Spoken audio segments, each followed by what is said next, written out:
જંબુસરમાં ભારે વરસાદના કારણે નુરાની સોસાયટીના ઘરોમાં અને દુકાનોમાં ગુતરસામાં પાણી ભરાયા.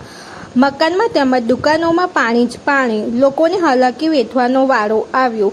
નગરના અનેક વિસ્તારોમાં વરસાદી પાણીનો ભરાવો. રિપોર્ટર કેતન મહેતા, ભરૂચ.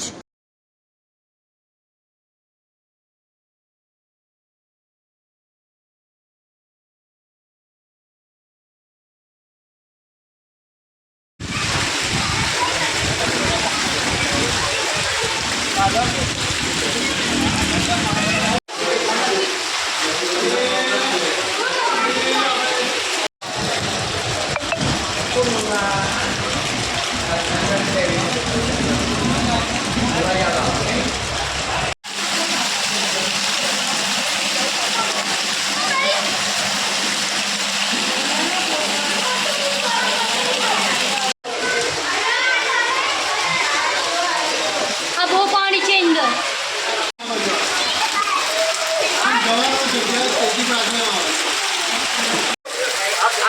અમે નુરાની સોસાયટીના રહીશો બોલીએ છીએ. આ વર્ષોથી આ વસ્તુનું અમે ત્રાસી ગયા છે. નગરપાલિકાને વારંવાર અમે રજૂઆત કરતા અમારું આ કાંસનું કામ થતું નથી. કામ છતાં કે મંજૂર થયેલું છે તોય અમારું કામ થતું નથી. તમે જોઈ શકો છો આ પાણી નુરાનીની અંદર ઘરોમાં ભરાયેલું છે. આનું વહેલું તકે કોઈ કામ નહીં થાય તો અમે ઉગ્ર આંદોલન કરીશું અને અમે કલેક્ટરને ઉપર બી અમે અરજી આપીશું. અમારે નગરપાલિકાથી નમ્ર વિનંતી છે કે અમારું કામ થાય. આ ઘરોમાં પાણી ભરાયેલું છે તો એનો નિકાલ થાય.